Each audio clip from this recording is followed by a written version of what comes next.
Bismillahirrahmanirrahim. Welcome to the Lahore Garrison Junior and Upper School, and welcome to 9 biology class. Hopefully बेटा आप सब खैरियत से होंगे।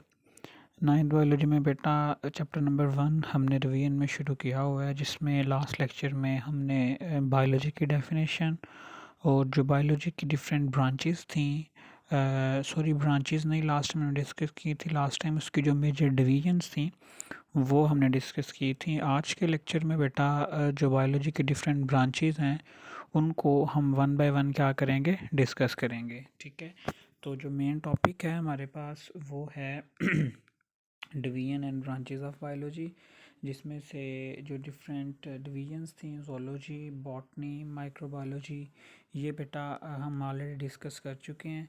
आज के लेक्चर में जो डिफरेंट आपके पास बायोलॉजी की ब्रांचेस हैं उनको हम वन बाय वन क्या करेंगे, डिस्कस करेंगे।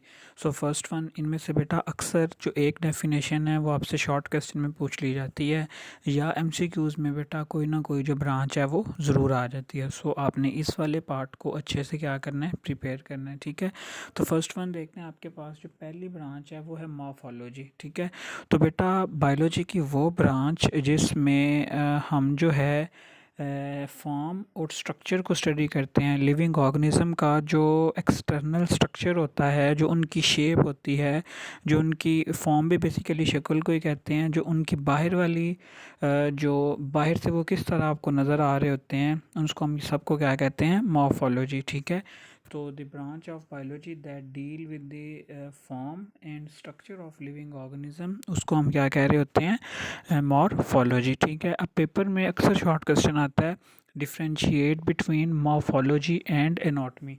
तो जो नेक्स्ट आपके पास ब्रांच है बेटा वो है एनाटॉमी।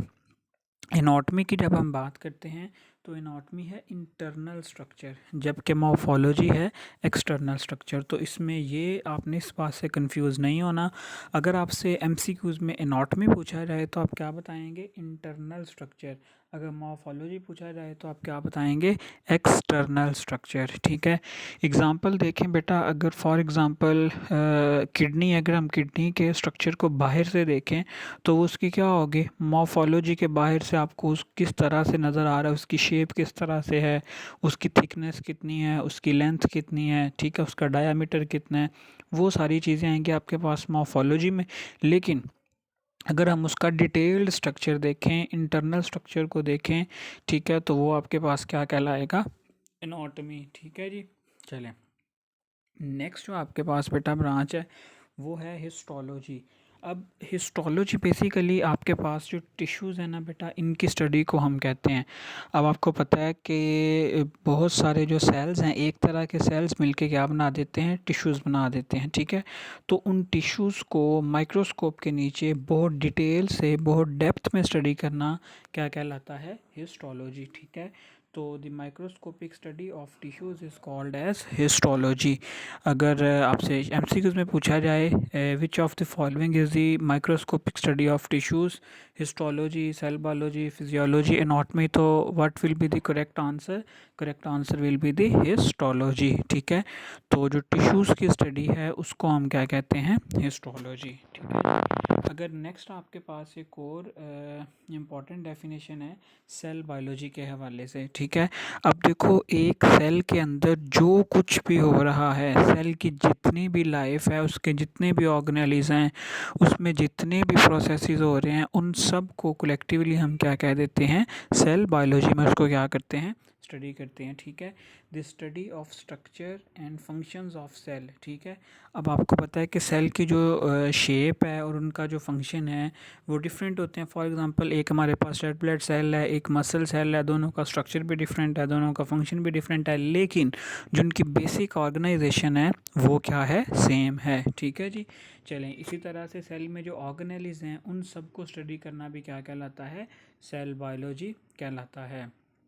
ठीक हो गया, तो हमने देखा हिस्टोलॉजी में हम टिश्यूज़ की स्टडी करते हैं, जबकि सेल बायोलॉजी में सेल के जितने भी कंपोनेंट्स हैं, सेल में होने वाले जितने भी फंक्शंस, जितने भी प्रोसेसेस हैं, उन सब को हम क्या कर रहे होते हैं, डिस्कस कर रहे होते हैं जी। ठीक है, नेक्स्ट बेटा जो हमारे पास आप में एक ब्रांच है, बहुत इंपॉर्टेंट ब्रांच है बायोलॉजी की, जिसको हम कहते हैं फिजियोलॉजी। ठीक है, फिजियोलॉजी बेसिकली बेटा फंक्शंस हमने बात की थी उसमें मॉर्फोलॉजी में फॉर्म एंड स्ट्रक्चर, लेकिन जो फिजियोलॉजी है इसमें हम बॉडी के जो डिफरेंट पार्ट्स हैं उनके क्या क्या फंक्शन हैं उन सब को डिटेल में डिस्कस करते हैं।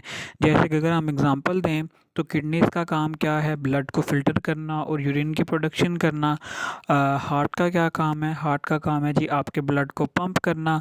लंग्स का क्या काम है, लंग्स का काम है कि आपका जो ऑक्सीजन लेवल है उसको मेंटेन रखना। ठीक है, तो फिजियोलॉजी में हम डिस्कस करते हैं कि कोई भी बॉडी का ऑर्गन या जो ऑर्गन सिस्टम है वो किस तरह से काम कर रहा है और वो क्या काम कर रहा है। ठीक है, शॉर्ट क्वेश्चन में पूछा जा सकता है व्हाट इज़ फिजियोलॉजी।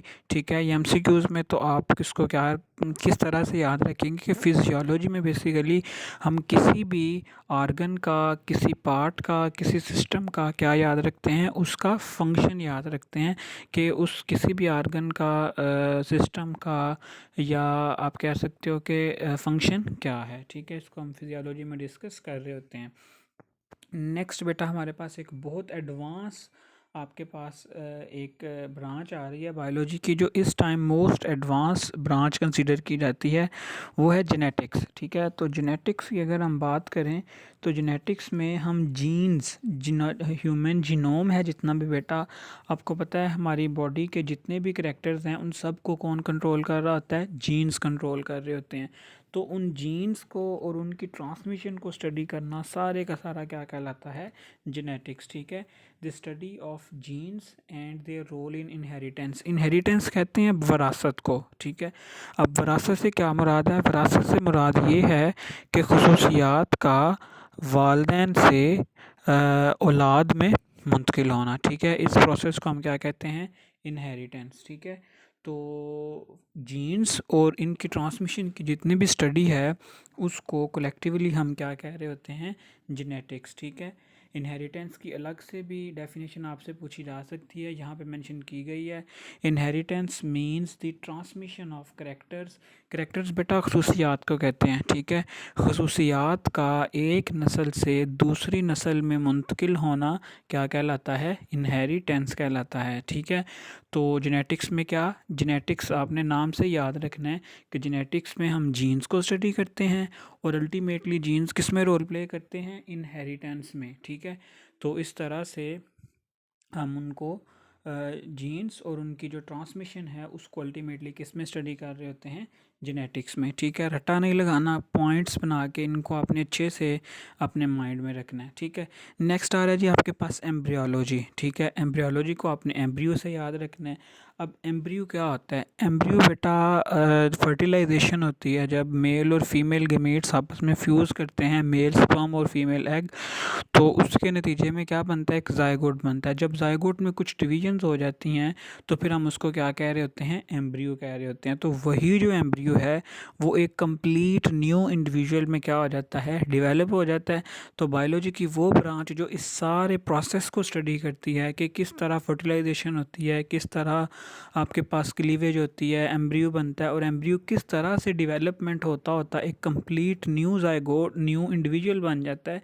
इस सब को हम किस में स्टडी कर रहे होते हैं, एम्ब्रियोलॉजी में। ठीक है, it is the study of development of an embryo to a new individual. ठीक है, कि एम्ब्रियो का एक नए इंडिविजुअल में डेवलप हो जाना, किस तरह से ये सारा मैकेनिज़्म होता है, किस तरह से ये सारा प्रोसेस होता है, इसको हम स्टडी कर रहे होते हैं किस में, एम्ब्रियोलॉजी में। ठीक है, next one is taxonomy. Next one is taxonomy. तो बेटा जहाँ पे भी वर्ड टेक्सोनोमी आए उससे मुराद होगा क्लासिफिकेशन। ठीक है, it is the study of naming and classifying the organism into groups and सब ग्रुप्स।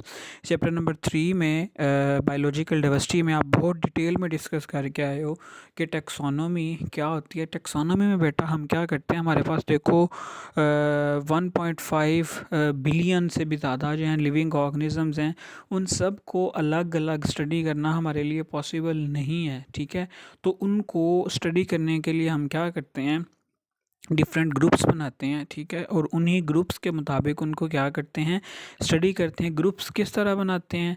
ग्रुप बेटा हम उनकी सिमिलैरिटीज़ की बेस पे और डिफरेंसेस की बेस पे बनाते हैं। जो सिमिलर जानदार हैं उनको एक ग्रुप में रख लेते हैं, जो एक दूसरे से डिफरेंट है उनको किसी दूसरे ग्रुप में रख लेते हैं, और फिर उनको हम क्या कर रहे होते हैं, स्टडी कर रहे होते हैं, ठीक है। तो बायोलॉजी की वो ब्रांच जिसमें हम ऑर्गेनिज्म की क्लासिफिकेशन को स्टडी करते हैं या उनको नाम देते हैं, तो उसको हम क्या कह रहे होते हैं, टैक्सोनॉमी, ठीक है। नेक्स्ट आपके पास जो एक और इम्पॉर्टेंट बायोलॉजी की ब्रांच है वो है पैलियोंटोलॉजी, ठीक है। इन सब को आपने शॉर्ट क्वेश्चन के हवाले से याद रखना है। पैलियोंटोलॉजी में बेटा बेसिकली हम जो फॉसिल फ्यूल्स हैं उनकी स्टडी कर रहे होते हैं, ठीक है। अब फॉसिल फ्यूल्स क्या होते हैं? फॉसिल फ्यूल से मुराद ये है कि किसी भी एनिमल या प्लांट की वो रिमेनिंग्स जो बहुत अरसा पहले हों और उनमें बहुत सारे जो हैं वो प्रोसेसेस हों, ठीक है। जैसे कि बेटा देखो, फॉर एग्ज़ाम्पल अगर किसी प्लांट की या एनिमल की कहीं पर डेथ हो जाती है, तो वो उस पे आहिस्ता आहिस्ता मिट्टी की तहें चढ़ती रहें, तो अल्टीमेटली क्या होगा कि हज़ारों साल के बाद वही जो एनिमल है या जो प्लांट है वो फॉसिल फ्यूल्स में कन्वर्ट हो जाएगा। तो जितना भी कोयला, गैस वगैरह, ये सारे का सारा आपके पास किसकी मिसालें हैं? फॉसिल फ्यूल्स की, ठीक है।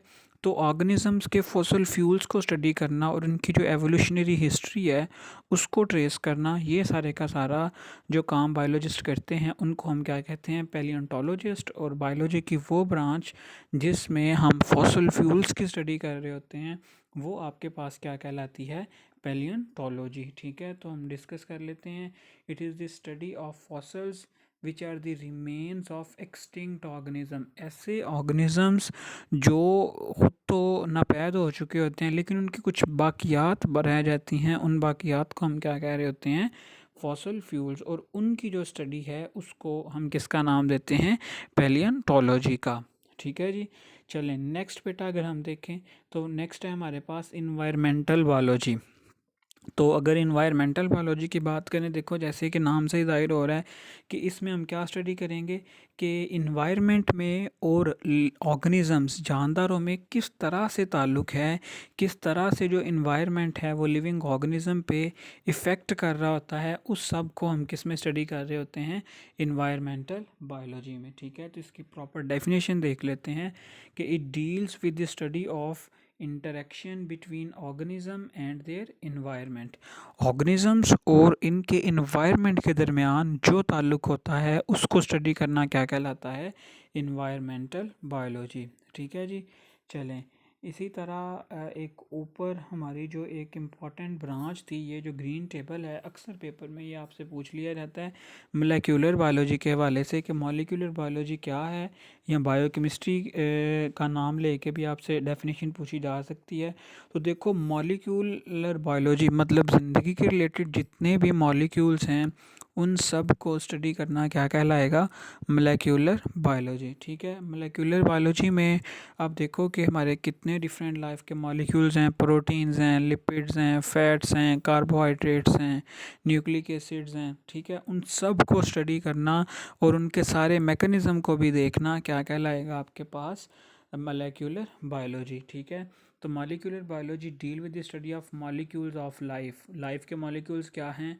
Water, proteins, carbohydrates, lipids and the nucleic acids, ठीक है। इन सब को स्टडी करना क्या कहलाता है? मॉलिक्यूलर बायोलॉजी, ठीक है बेटा। इन तमाम ब्रांचेस को आपने बहुत अच्छे से क्या करना है? प्रिपेयर करना है, ठीक है। अगर कहीं पे भी बेटा कोई भी कन्फ्यूजन है तो आप वो क्या कर सकते हैं? कमेंट सेक्शन में या गूगल क्लासरूम में बेटा अपना क्वेश्चन जो है वो आप कर सकते हैं, ठीक है। अच्छे से इनको प्रिपेयर करें, दोबारा से आपको मौका मिला है तो अपना टाइम ज़ाया नहीं करें, अपना ख्याल भी रखें और साथ साथ स्टडी भी करें बेटा। अल्लाह हाफिज़।